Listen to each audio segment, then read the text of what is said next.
Hey there, responders and RMPs. This is Chrissy Brooks here with hypotheticals for May of 2026. We are going to start out with our flammable liquid hypothetical. Go ahead and grab your decision tree.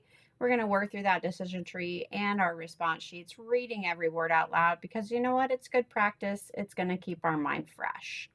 So here's our hypothetical scenario. A package bearing a Class 3 flammable liquid diamond label is leaking on the box line, and you are called for cleanup. Upon approach, you notice a small puddle forming under the package and contaminated cardboard on the corner. This package, it should say, has red and white paperwork stating the proper shipping name is acetone. You open the box to discover 6 32-ounce spray bottles of a highly concentrated glass cleaner. This package is not generating heat, smoke, visible fumes, vapors, or irritating the skin or eyes in any way. Answer the questions below based on this scenario. So let's go ahead and grab our decision tree. I am going to go back here to this front page so that we can work through this decision tree together. So in our top box, is the leaking package generating heat, smoke, visible fumes, vapors, irritating the skin or eyes in any way, or leaking too large of a quantity to absorb or neutralize with available supplies? All no, none of those apply. Does the package have a diamond hazard label, a hazardous material shipping papers, other hazard indications or markings, or are the contents possibly hazardous or unknown? Yes, we've got a diamond hazard label and we have shipping papers. Moving on to this box, it's not any of these. We're flammable liquid. Moving on to our next box, we're also not any of these that are allowed in the system, but we don't clean up because, again, we're flammable liquid.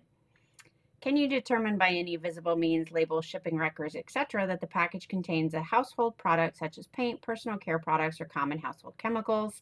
No. Highly concentrated glass cleaner is going to be for industrial use. So we're going to end up in our yellow box right here. So let's go back to our screen here. We're going to end up in the yellow box. A designated responder is going to clean up this spill. So what's the response sheet or containment sheet that we're going to go to? We are going to go to our flammable liquid response sheet, which is page 7 in your decision tree. So go ahead and turn to page 7. What is the fourth statement under hazards on the response sheet? Well, if we read the hazards, contact may irritate or burn the skin or eyes. Fire may produce irritating or poisonous gases, may be poisonous if inhaled, swallowed, or absorbed through the skin. Heat, spark, or flames may ignite the material. That's our number 4. So heat, sparks, flames may ignite the material. Number 5, vapors may travel to a source of ignition and flash back. This material may be toxic as well as flammable. Personal protective equipment required for this response is going to be our goggles, boots, apron, and gloves. We're not going to wear our googles. We're going to wear our goggles. So I'm going to change that. Boots, apron, and gloves is the answer you're looking for. And then what did the response sheet or containment sheet tell us to do that applies specifically to this damage? So we're going to keep all sources of ignition away from the substance, avoid any activity that will cause the material to become airborne. We're not a solid, so we're going to skip number 3. Liquids, whenever possible, use absorbent until all liquids are absorbed. Stir with a wooden stirring stick until the mixture has the right consistency for ZEP. Clay-based absorbent can be used if absorbent's not available. Tear off approximately 5 inches of pH indicator tape and immerse it in the spilled liquid. Match the pH tape color to the closest color on the pH tape dispenser. If the test indicates that the spilled material is an alkaline or an acid, not in the 6 to 9 range, carefully apply sodium bicarbonate. Sodium bicarbonate mixed with acids produces a fizzing reaction. However, when mixed with alkalines, there is no fizzing reaction. If the pH indicates that the spill is not an acid, move to step 5 below. So here we are right here. If the pH indicates that the spill is not an acid, move to step 5 below. So we're going to place this absorbed material into a lined spill tray using a plastic shovel, fiber broom, and our plastic dustpan. Ensure all spill residue is removed from the spill location. Then we're going to transport that package to the service center for further processing. So, acetone can have a pungent odor considered noxious. What does the response sheet say we should do if that is the case?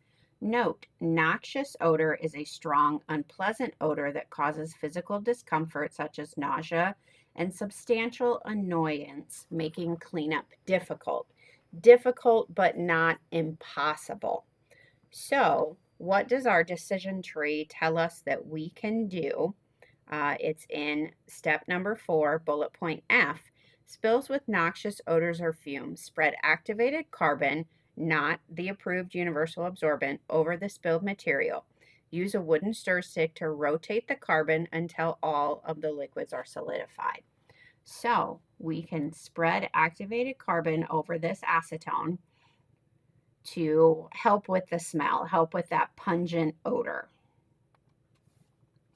I know I need to access that waste disposal flow chart. Hopefully that one is a yes for you. If not, watch my YouTube video. It's going to get you there. And then let's go through our waste disposal flow chart here and figure out what box we're going to end up in. So we're spilled or leaking and surrendered to the DMP. We didn't spill outside of the vehicle. We didn't enter a drain. No reportable quantity.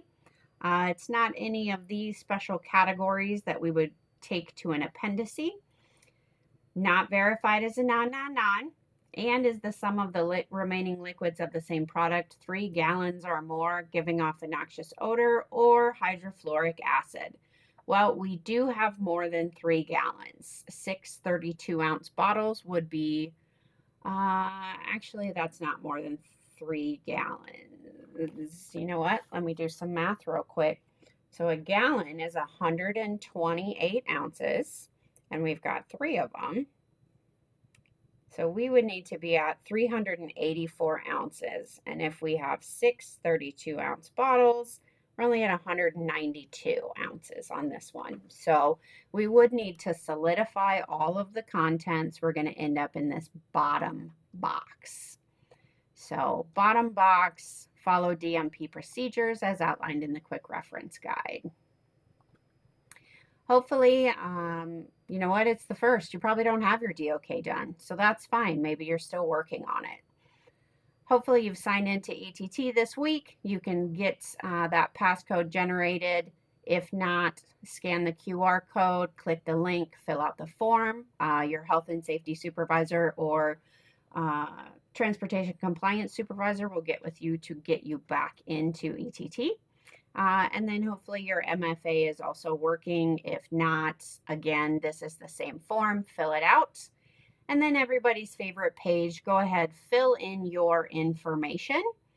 And that's it. That's it for our flammable liquid hypo. I hope that you all have a great month and we'll see you here next time.